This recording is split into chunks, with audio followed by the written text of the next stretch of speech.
Okay, Bruce. Good evening, everyone, and welcome to the Brian Crombie Radio Hour on Saga 960. So I had a show on a few weeks ago on the use of psychedelics for therapy, for cancer, for PTSD, for a bunch of different things. And so I reached out to a couple of gentlemen that are involved in this. And first of all, we have Spencer Hoxwell, who is the CEO of a firm called TheraPsil that is looking into this area of therapy. I've got Dr. Bruce Tobin, who is a founder of TheraPsil, a psychotherapist and a retired professor at the University of Victoria. And I have a patient with us, Thomas Hartle. He's recently been approved for Psilocybin Therapy, a currently controlled drug. And he's obviously a case study in the case for psychedelics therapy. So maybe, Spencer, I could start with you. What is psychedelic therapy and what is TheraPsil? You're on mute. Oh, sorry, thank you. I may be better to tell you a bit about TheraPsil, and then I can hand it over to Bruce to talk about the actual therapy, as he is a therapist. Okay. Is that all right? Awesome. So TheraPsil is a nonprofit organization. We're a coalition of healthcare practitioners, and we've all gathered around a goal, and that goal is our mission, and is broken down into 4 pillars. The first pillar is access to therapy. So we want to help people such as Thomas get access to the best therapy for them. And when that is a controlled substance, we challenge the law as healthcare practitioners. And we've most recently done that through Section 56 applications to the Minister of Health. Another pillar that we've got is professional training. So we want to see to it that professionals have access to high quality training so that they can give high quality treatment. Public education is the third pillar. That's also important. We believe that it's important that the public knows of the merits and limitations of psychotherapy. And finally, research. So we were established in 2020. That's when we became a nonprofit organization, and over the last couple months have really started first on getting that access, which was granted to us on August 4th. So that's who we are as an organization. And we're, again, mostly composed of doctors, therapists, nurses, and clinicians. And I'll pass it over to Bruce to just talk a bit about what psychedelic psychotherapy is. okay. So psychedelic therapy involves the introduction of a psychedelic substance into a psychotherapy process. And psychedelic substances include things like psilocybin and LSD and mescaline. Right now, the primary focus of research interest is in psilocybin, which is the active ingredient found in many species of mushrooms around the world. Many research projects have also used synthetically made medical grade psilocybin in their research projects. Okay, sounds good. Thomas, you've been on this therapy. Tell us why and how it's working. Sure. So for me, the why was pretty straightforward. The available options would be conventional talking therapy, which definitely works for a lot of people, but I don't necessarily have the amount of time available for that to become an effective therapy for me. Likewise, the use of antidepressants and anti-anxiety medications were not really that attractive to me because I don't want to just mask the symptoms that I was having. So I was really looking for something that would be more of a permanent solution. And the research that I have done indicates that the psychedelics actually offer an opportunity for that to be more of a permanent solution. I actually had my treatment. What day was that, Bruce? August the 12th. August the 12th. And Thomas, maybe you could tell me, what is your problem, your disease, what your situation, such that you were looking for this therapy?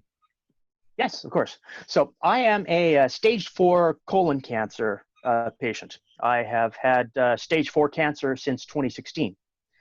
So for me, I have a type of cancer that is really difficult to detect, which contributes to some of the anxiety that I have, because there really isn't a good mechanism to tell me how bad my cancer is at any time. So there are, say, about 51 or 52 different areas that they can check for cancer in the abdominal cavity. I have tumors in 42 of those 51 locations. Oh, I'm sorry. I'm so sorry to hear that. Yeah. So obviously but, that led to anxiety, and you were looking for a solution to the anxiety, and that's why you pursued this psychedelic therapy. Exactly so. And you said you had it last week on the 12th or 2 weeks ago. Tell me what happened and what's the result? So Bruce came here to my home in Saskatoon, and we performed my session here. So leading up to having a session, you have a number of therapy sessions, getting to know Bruce and getting comfortable and establishing trust and security. Immediately before a session, you do a number of tests to see sort of where your anxiety levels and depression are sort of sitting at. The day of the session, it is all about set and settings. So a nice, comfortable environment, and you establish kind of your expectations and hopes that you would get out of the session. You take your psychedelics, you put on headphones and a blindfold, and most of the rest of the day is very introspective. So while the psychedelic is in your system, you listen to music and have a chance to just allow the psychedelics to do their thing. In my particular instance, it gave me a sense that perhaps this physical body that I'm in is not the only location or the only form that my consciousness can be. And for me, that was a very reassuring thing, because it offers the idea that perhaps the transition from life into death is sort of a similar sort of a case. And the idea that that isn't the end, and sort of a physical way of experiencing that, I found to be very reassuring. So you obviously had a positive experience with the therapy and are supportive of it. I really did. I was expecting to have to, to go through some sort of an ordeal. You hear about people having bad trips and challenges and things like that. And for me, the amount of preparation that we did prior to actually having the psychedelic session really put me in a position to have the best chance of success, I think. Well, this is absolutely a fascinating conversation we're having about the use of psychedelics for therapy. We're going to take a break for some messages and come back in just a minute. Stay with us.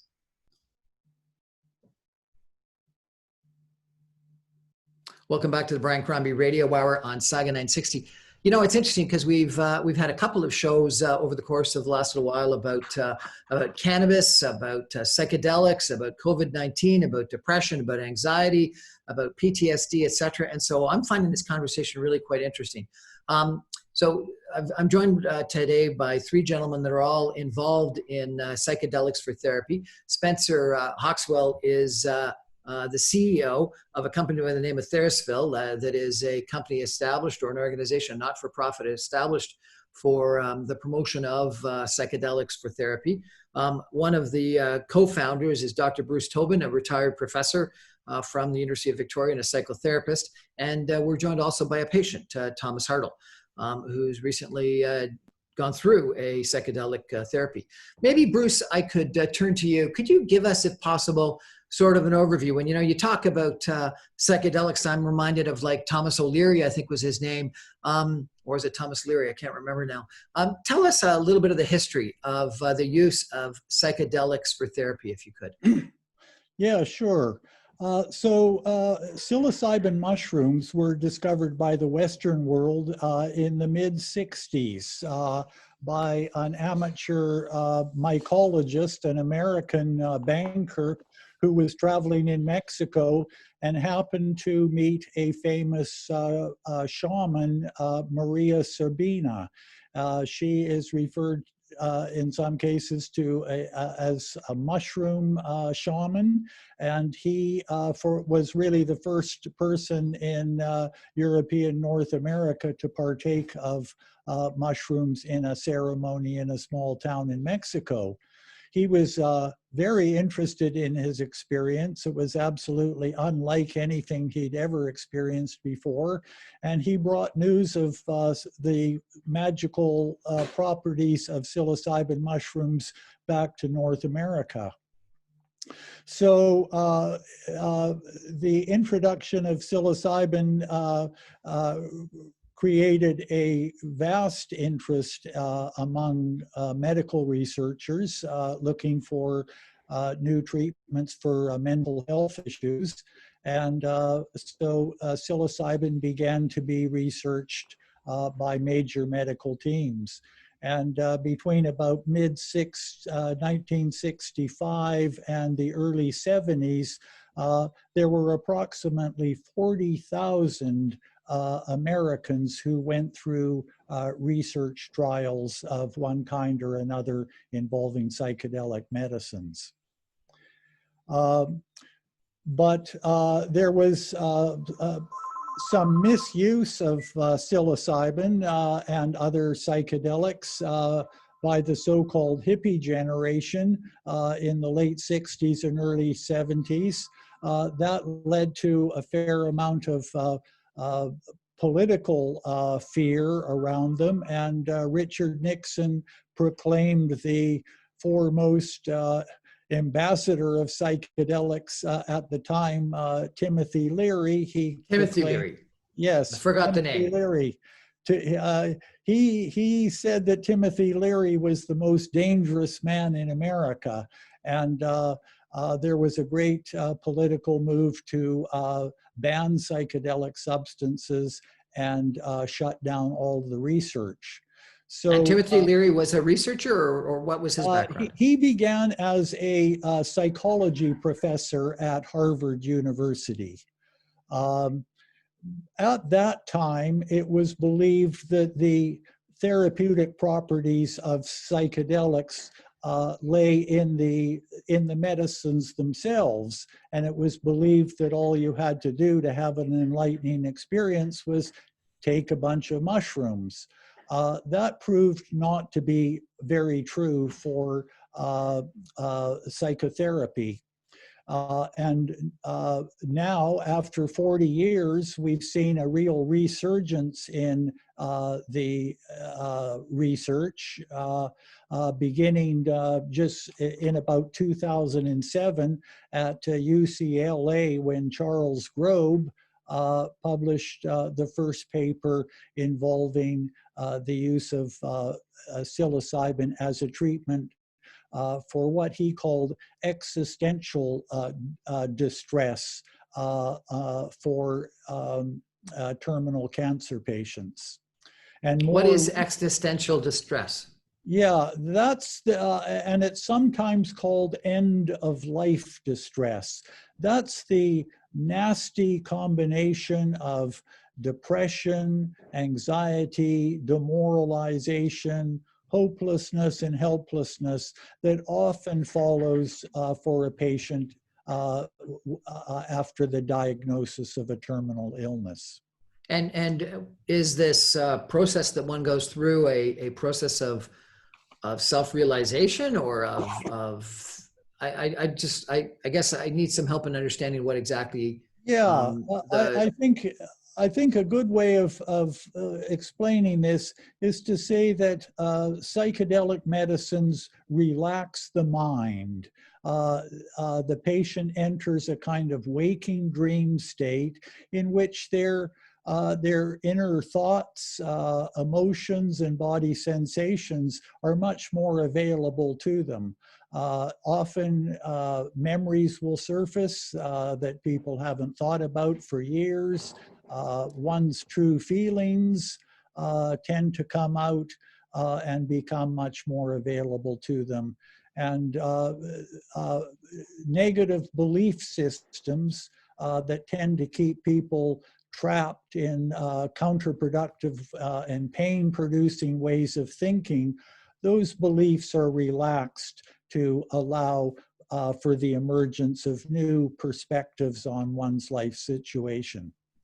And when you say that historically people have thought all you needed to do is to take the psychedelics, but now it's what, in combination with some psychotherapy? Right. So back in the 60s, we used to talk about psychedelic therapy, and it was seen as something akin to taking an aspirin. You know, you take a certain pill and you begin to feel better. Now we put the emphasis on the psychotherapy. We refer to this as psychedelic assisted psychotherapy. We recognize now that the therapeutic value of the medicine lies in a person opening up inside emotionally and becoming far more vulnerable emotionally than they usually are. And in order for that to take place successfully, we have to spend some time prior to the medicine session developing a relationship of trust and rapport between therapist and patient. Fascinating. So Bruce, or maybe Spencer, tell me about the three different, I guess, psychedelics that you've mentioned. So we've talked about mushrooms. You've mentioned LSD, and then there was a third one. Could one of the two of you tell me a little bit about these three different potential psychotherapy, these psychedelic properties? Yeah, I can speak to that, Brian. Back in the 60s, in what we might refer to as the golden age of psychedelic research, LSD was used probably most readily in the earlier experiments. And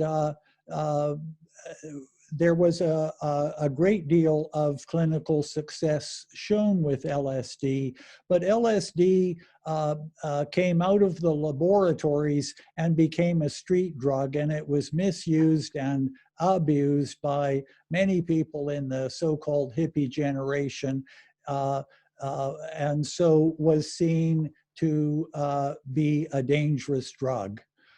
These days, the focus is way off of LSD and onto psilocybin, which is considered a more organic compound and considered to be somewhat safer.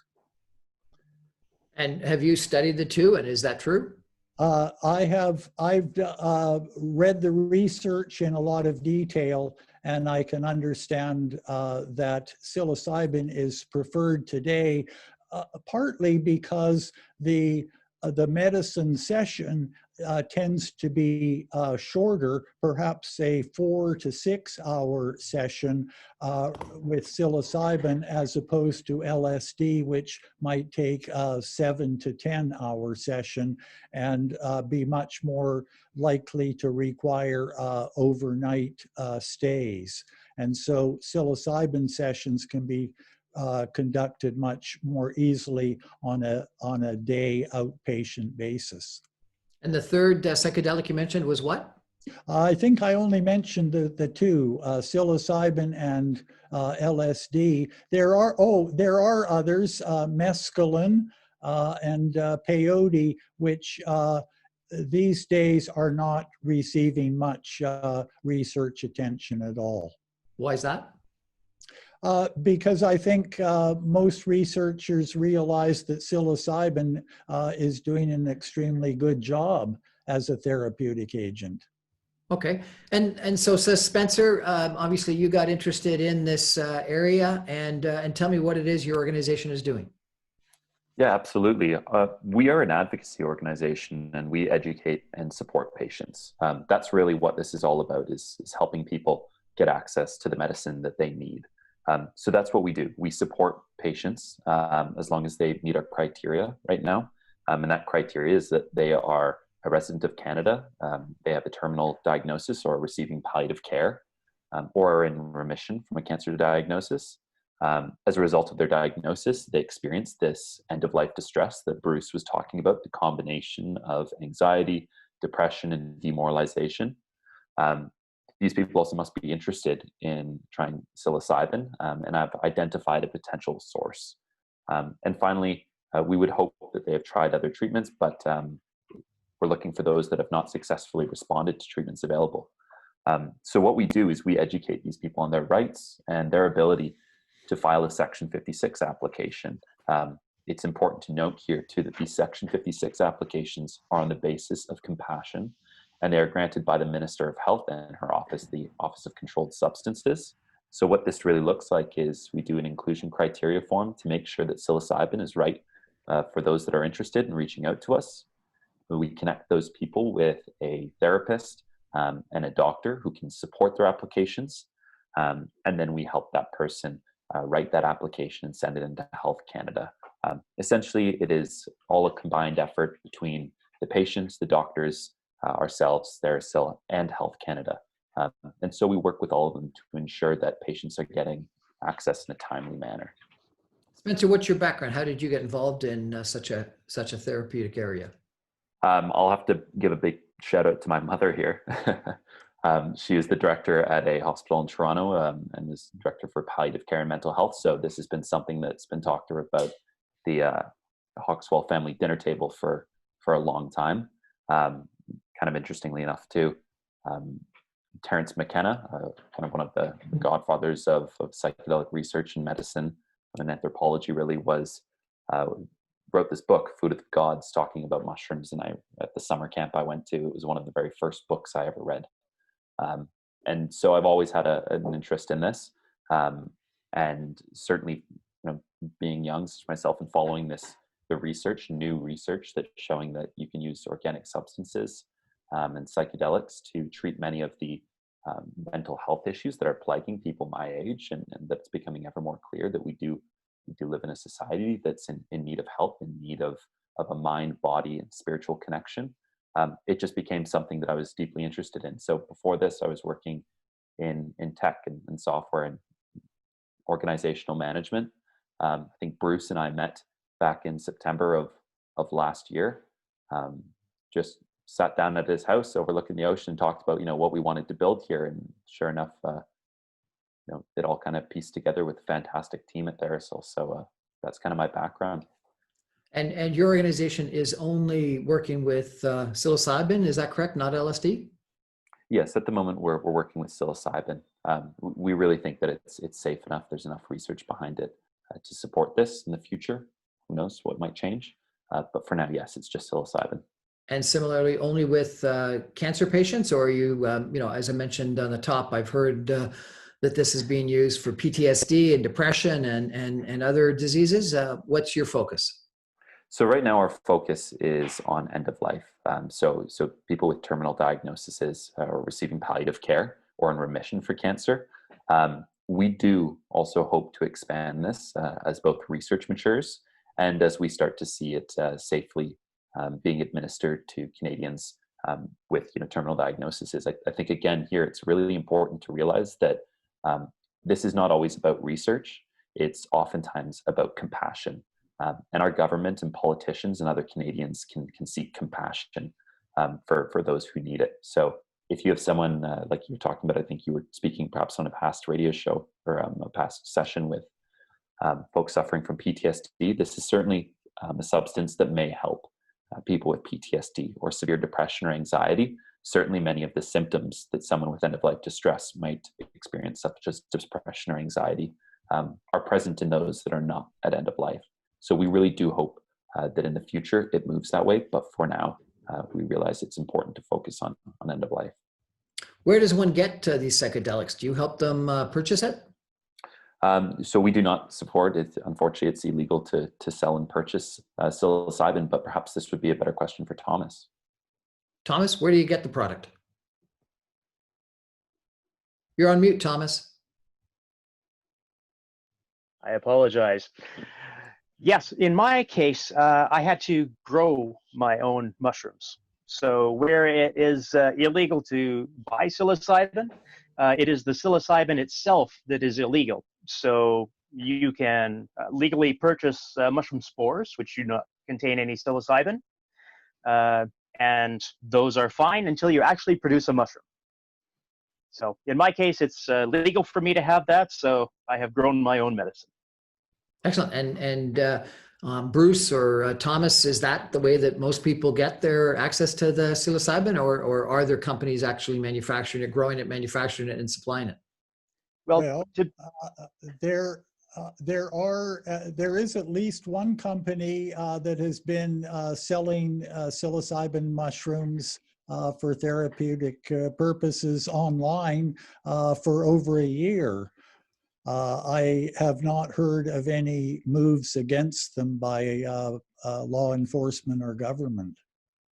Well, this is an absolutely fascinating conversation we're having about the use of psychedelics for therapy, for cancer therapy, for depression, for anxiety. We're going to take a break and come back with these gentlemen in just a minute. Stay with us. Welcome back to the Brian Crombie Radio Hour on Saga 960. The topic tonight is psychedelics for therapy, and we're chatting with Dr. Bruce Tobin. He is the founder of TheraPsil. He's a psychotherapist, and he's a retired professor at the University of Victoria. We're talking to Spencer Hoxwell, who is the CEO of TheraPsil, and we're talking to a patient, Thomas Hartl, who recently went through a psilocybin therapy. Thomas, let's come back to you. So obviously, I'm very sorry about your cancer diagnosis. What other things were you looking at? You said depression drugs didn't really work for you, and you didn't have the time for psychotherapy. So tell me about your exploration of the different options that you had to deal with your anxiety and your depression. Yeah. So specifically, I have tried other anti-anxiety or anti-depression medications, and I can't really speak for anybody else's experience with them, but for me, they made me generally feel fairly numb. And the idea is not to feel nothing. The idea is to feel less anxiety. And for me, psychedelics offered a chance to still experience all of the great things in life without having so much of the negative things kind of overshadowing everything. How'd you come across the idea? Well, I do an awful lot of research. I'm an IT person by trade. So when I got cancer, I started doing a lot of research on every aspect of that. Taking chemotherapy, my first go around, I suffered what they call neuropathy, which is where you lose the feeling in your fingers and toes.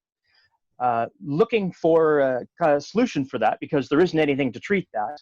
I came across some research that they were doing with some Chinese traditional medicine and a type of mushroom called the lion's mane, which was showing some promise for neurogenesis. So that's the ability to grow new nerve cells.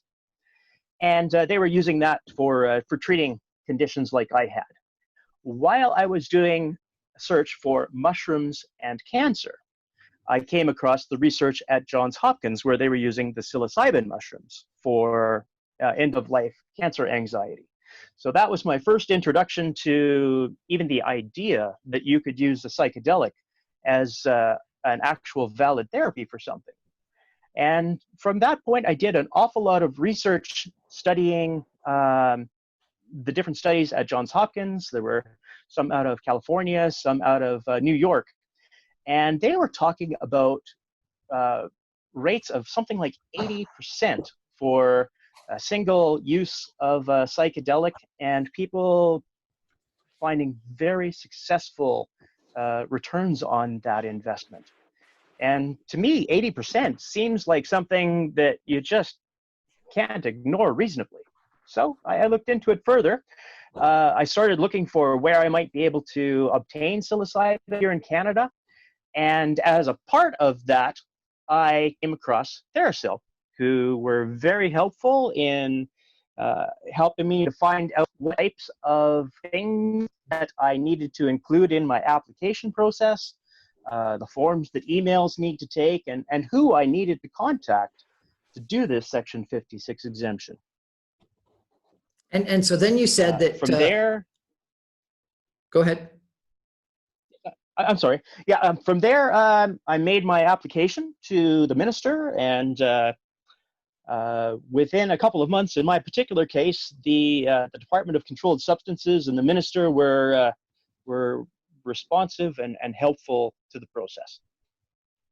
And so then you started growing the mushrooms, I presume, and but you said you went through some psychotherapy sessions with, I presume, Dr. Tobin for a while?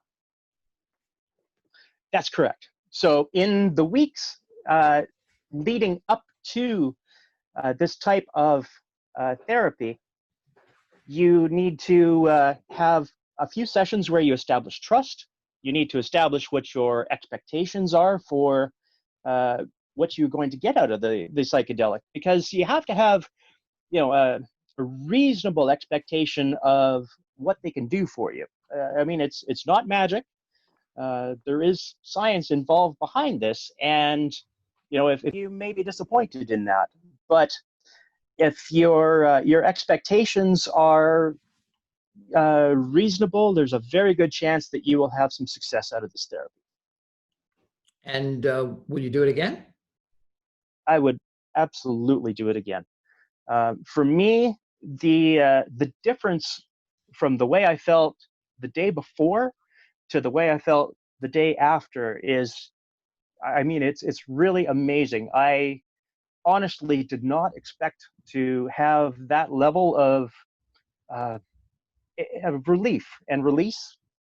It was very different from what I was expecting it to be, but the results were much better than I had even hoped that they would be. Well, congratulations, and I hope things go well for you. Dr. Tobin, maybe I could come back to you if I could. So I sort of understand why this process of calming the mind and focus may have worked for Thomas, and maybe for someone that's going through anxiety. But explain to me, if you could, why someone that has PTSD or is depressed or had trauma, why would it potentially help them? A person who has suffered trauma is plagued by very troubling memories that just don't seem to go away. They're troubled by emotions that are threatening to them, that feel very strong. And so a person suffering from PTSD feels a very strong need to keep a very tight control on their emotions. Psilocybin therapy helps the person to relax in a very safe way and release those pent-up emotions. Often what will come out is fear, confusion, anger, a whole range of negative feelings that are associated with their original traumas. The psilocybin. And so what are they doing? Are they, flushing those negative feelings away? What's the process? In many cases, it is a matter of letting those feelings come to the surface and become fully expressed. So a person who is dealing with issues involving loss and grief may really start to experience that grief in an especially deep way. They may do some crying. They may do a lot of crying, and they will certainly feel much better after the session for that release of emotion, whether it's tears or anger or fear, whatever those negative emotions are that they've been holding in that have been contributing to their chronic problems. The psilocybin experience helps them to release those feelings, and they feel a lot of relief after that release. Okay, so maybe I can understand it for PTSD. What about depression? Because my understanding of depression is that there's a chemical imbalance in the brain. So how would going through a psilocybin psychedelic process help someone that's got a chemical imbalance in the brain? Well, depression can be partially explained as a chemical imbalance in the brain. And in some cases, that chemical imbalance is the primary ingredient in their depression. But there are many situations of depression that are that stem from very depressing situations, especially those involving loss, loss of power, loss of control over my life, Depression is essentially a disease of helplessness and hopelessness. And to the extent that I feel helpless and hopeless, I'm going to feel depressed. In many, many cases of depression, there is what we call a cognitive component. That is, the depressed person holds beliefs, and we could say a belief system of negative, pain-producing beliefs. The psilocybin experience leads to a temporary relaxation of the patient's belief system, in which new insights and new perspectives can come into focus. Why did Richard Nixon think Timothy Leary was the most dangerous man in America? Well, I think because Timothy Leary really misunderstood the value of psychedelics as a therapy process. He thought that it was just a matter of taking a pill and we would feel better. What we now know is that, yes, the psilocybin is an important adjunct to helping the person relax emotionally so that they're really able to face the issues that are bothering them inside. But Timothy Leary really misunderstood that process, and it led to the belief that anybody would benefit from a psychedelic, which we now know just isn't true. There are many people, because of previous mental health issues, chronic issues, that should not take psychedelics. And I have heard no one should really take psychedelics without being carefully screened and assessed prior to. So some people have been saying take psychedelics just for creativity. You obviously don't support that? It's not that I support it or not. I know those, I certainly know there are many anecdotes out there that psychedelics have increased creativity. There is not much research on that. So TheraPsil and me in particular, we just haven't taken any public positions on issues like increase in creativity or spirituality. Spencer, what's the future of the regulation associated with psychedelics, or at least what is TheraPsil's desire in that regard? Well, up till now, well, since the early 70s, psilocybin has been a restricted drug under the Controlled Drugs and Substances Act.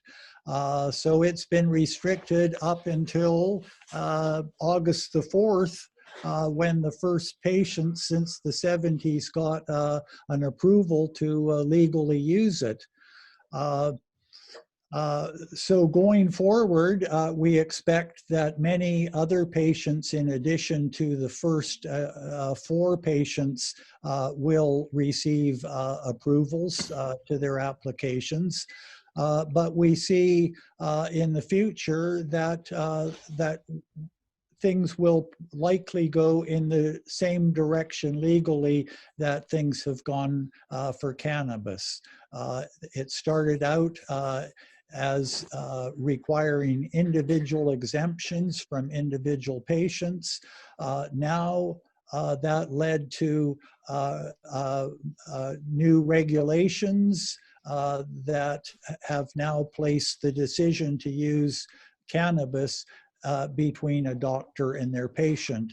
And we expect that the same regulatory regime will come into effect for psilocybin, that rather than each person having to make their own individual application for psilocybin, that decision will soon be made between a patient and their doctor. Absolutely fascinating conversation we're having this evening about psychedelics for therapy. We're going to take a break for some messages and come back with some concluding comments in just a minute. Stay with us.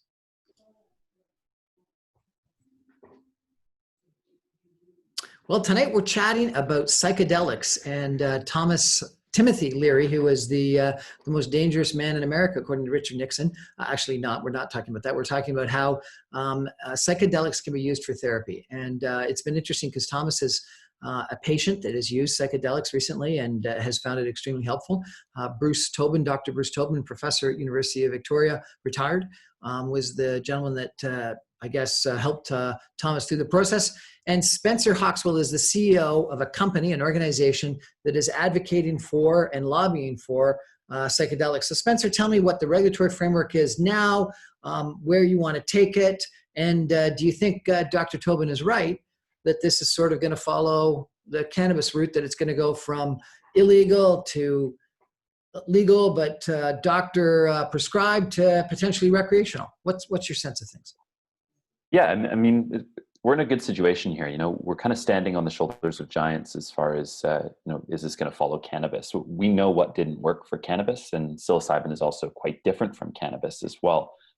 As Bruce was talking about, and Thomas has shown us, it's really the therapy, right? And it's about the therapy.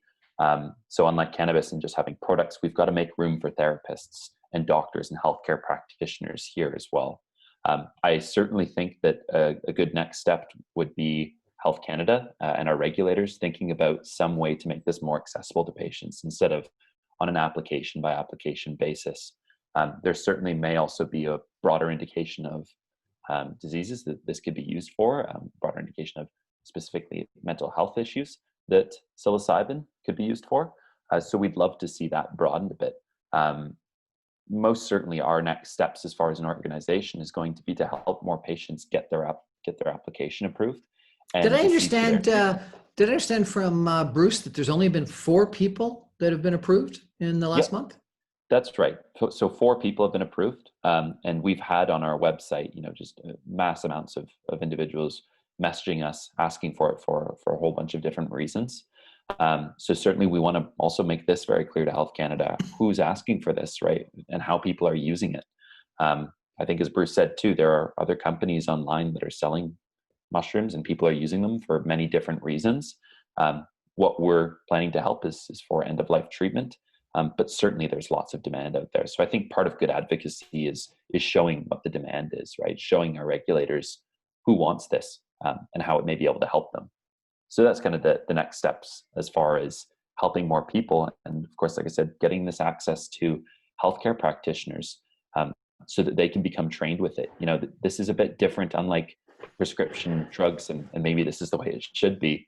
But not many healthcare practitioners will actually take that drug before they prescribe it to a patient. When talking about psychedelics such as psilocybin, I think Bruce would agree with me on this, that it is absolutely critical that the person providing the psychotherapy has a deep empathy for what the patients are going through, and that they understand what this, what we'll call altered state of consciousness is like. So what we're advocating for here next is that the therapists and healthcare practitioners have the absolute highest quality of training so that they can provide the highest quality treatment to patients.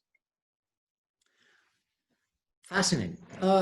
Bruce, you know, let's use a couple examples. I have a cousin who is a Vietnam vet and wakes up on a fairly regular basis in the middle of the night with PTSD traumas of bombs and shooting and stuff like this. How would this process help him? This process would help him relax. This process would help him begin to look at those painful memories and experiences with a lot less fear of them than he currently has now. This process would also help him begin to relax to the point where he can start to let those emotions out and feel an emotional release because of them. It'll also help him have some experiences in which he reevaluates the way in which he's looking at his life situation and his current relationships, and also himself and his relationship to his world. Okay, so another person that was raped and diagnosed as depressed, but frankly, I've always wondered whether it was PTSD as well. That would be another PTSD situation in which the survivor of a rape, a sexual assault, is carrying around a residue of very, very painful feelings and emotions which are experienced as very threatening to let himself or herself feel. With the psilocybin experience, those emotions begin to come out in a safe and measured way, so that the patient does feel a sense of release and renewal, because they're not carrying around that residue of negative stuff. Thomas, what is your message to patients that might be listening to the show tonight? I think it's important to let people know that there are, definitely options and alternatives that are out there. Before I discovered the psilocybin, I had absolutely no idea that it was even a thing. To me, psychedelics were definitely something that you had to avoid because it's a dangerous drug. It's one of the highest scheduled substances that's out there. But if you look at the actual research, there is a lot of information out there that says that it's not as scary as it is. And it can be a lot more gentle than people think it is. It's good that people have an option that might be a permanent solution for them. Spencer, we can maybe finish off with you. If people want to access your website, how do they do that? Yeah, so they can just search TheraPsil. That's TheraPsil. It's therapeutic, right? Psilocybin, TheraPsil. So that's an easy way to pronounce it if you're having trouble. They can go to TheraPsil and then click on patients. And there's a contact us form as well, so you can get in touch. And all you got to do is pop in your name and email, and we'll find out a time to speak with you about psilocybin. And there's a little spot there too where you can check our inclusion criteria and our privacy policy. Well, thank you, gentlemen, for joining me tonight. I really appreciate it. Dr. Bruce Tobin, the founder of TheraPsil, a psychotherapist and a retired professor at the University of Victoria.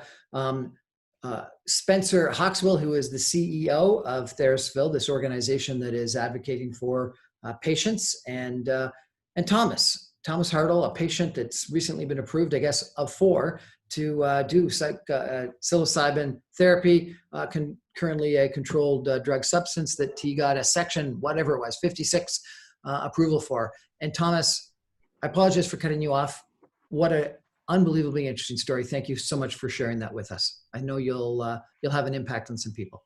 Gentlemen, thank you so much. That's the Brian Crombie Show for tonight. Join us every Monday through Friday at 6 o'clock on 960 AM, or you can stream us online at www.saga960am.ca, or you can get all my podcasts and video casts on my website, briancrombie.com. Gentlemen, thank you so much. Thank you, Brian. Thank you. Thank you.